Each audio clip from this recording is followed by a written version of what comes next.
האם היה הסכם עם הפלסטינאים ואתה צריך לעזוב את אפרת? היית מסכים, תמורת שלום? לא. לא? בכלל לא. זה הבית שלי ואני לא אהיה מוכן לעזוב את הבית. גם אם זה הסכם, מה שיבטיחו, אני כבר לא מאמין לדברים האלה. אוקיי. נגיד שלפי ההסכם אתה נשאר באפרת, אבל מתחת שלטון פלסטיני. לגמרי לא. אז מה יהיה? נגיד שהממשלה עושה את זה. מה תעשה? אני אנסה להילחם בכל הדרכים האפשריות, כמובן החוקיות. כמובן נתאחד כולנו ונפגין ולא ניתן לזה לקרות. פשוט ככה. נגיד שהיה הסכם עם הפלסטינאים והם נתנו את בית אל לפלסטינאים. היית עוברת? מה היית עושה? הייתי נלחמת על המקום. פיזית? אפילו? או מה זה? כאילו הפגנות וכאלה, יכול להיות שכן. יכול להיות שגם פיזית, כאילו? איך אפשר להילחם איתם פיזית? אני לא חיילת. טוב, נכון. הייתי עושה הכל למען זה. Okay. Let's pretend that this area was given to the Palestinians as a future Palestinian state. What would you do? Get the fuck out of here. Okay, so you'd accept it. You yourself. I don't mean. What am I? I have nothing to do about it. Gonna go killing people? I mean, it's not worth the effort. נגיד שהיה פתרון עם הפלסטינאים, ובחלק מהפתרון היה ששילה זה האדמה שלהם, ולא של ישראל. מה היית עושה? מה הפתרון? נגיד שהם נותנים שילה לפלסטינאים, את חייבת לעבור בתוך הגבולות של ישראל.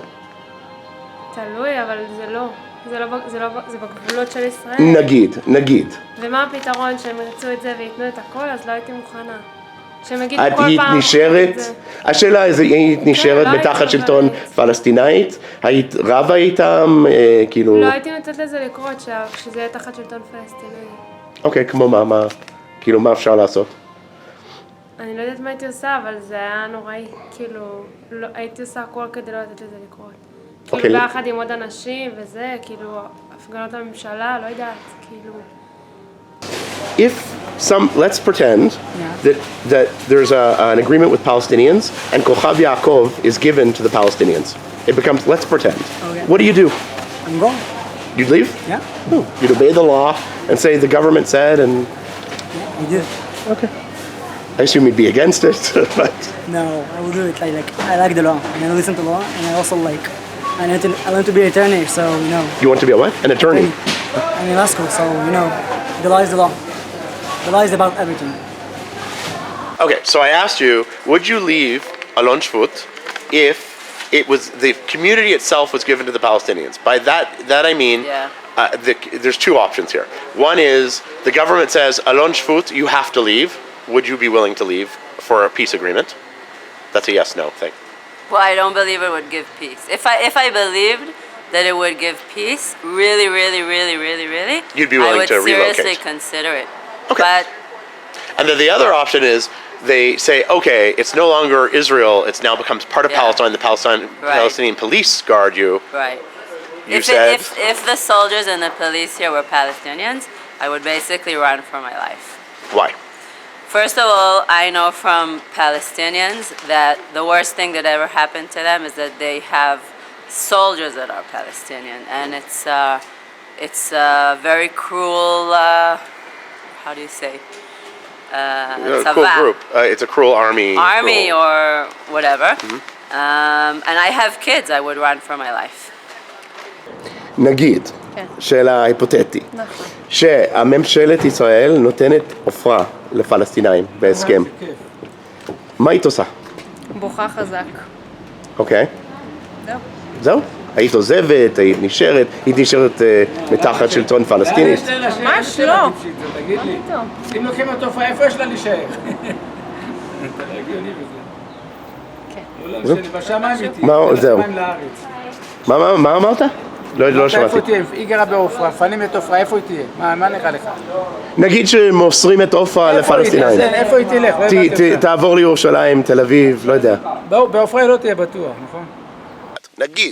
נגיד שזה הממשלת ישראל נותנים את יצהר לפלסטינאים, יהיה חלק מהמדינה שלהם. מה תעשה? אוקיי, נגיד שזה עדיין קורה, א', מה זה אומר? זה אומר כאילו משהו אלים, משהו לא אלים, מה? אני לא אוהב להרביץ לאחים שלי, אבל אני אבדוק כל מה שאני יכול בשביל כל מה שאני ידע שזה יכול להועיל, ושחכמי ישראל אומרים שזה מה שצריך לעשות, מה שאני אעשה. נגיד סיבה, היפותטי, שזה פלסטיני, מדינה פלסטינית פה. אתה נשאר בתוך מדינה פלסטינית? אני לא יודע מה זה המציאות הזאת, אני לא מצליח לדמיין אותה. בעיקרון הארץ הזאת כולה היא שייכת לה. ואם יש לי את האפשרות להחזיק בחלקים ממנה, אז בוודאי שיש לי מטרה לעשות את זה. השאלה, מה ייתן ההחזקה הזאת? מה האפשרויות? מבחינתי, בוא נגיד ככה, גם מקומות שמדינת ישראל היום לא נמצאת בהם בנוכחות בריאה, אני חושב שזה צריך לחזור ואני עושה מה שאני יכול בשביל לחזור. נגיד, תן דוגמה של מקום כזה. אני למדתי בתקופה, ומאוד מעריך, ישיבה שנמצאת בחומש. חומש זה מקום כשהרסו את גוש קטיף, כשמסרו את גוש קטיף לערבים ליד עזה, אז ביחד איתו הרסו עוד 4 יישובים באזור כאן, בשומרון. ואחד היישובים האלה זה חומש. ואחרי שהוא נחרב, 3 שנים אחרי שהוא נחרב, קמה ישיבה. שחזרה למקום וניסתה ליישב אותו, ועדיין מנסה ליישב אותו, נמצאת שם, יום-יום. אז למדתי בה. אבל למה חומש זה כל כך חשוב? כי זה עוד חלק מארץ ישראל, וזה גם, חוץ מזה שזה עוד חלק מארץ ישראל, כמו כל הר והר שיש לי מטרה ליישב אותו ולהפוך אותו למקום יהודי.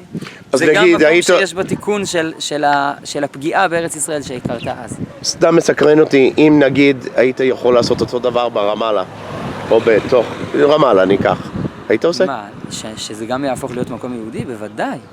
בוודאי, זה שלנו. אז מה קורה עם כל הערבים? זה צריך לראות מהי הדרך הכי טובה להוציא אותם מכאן.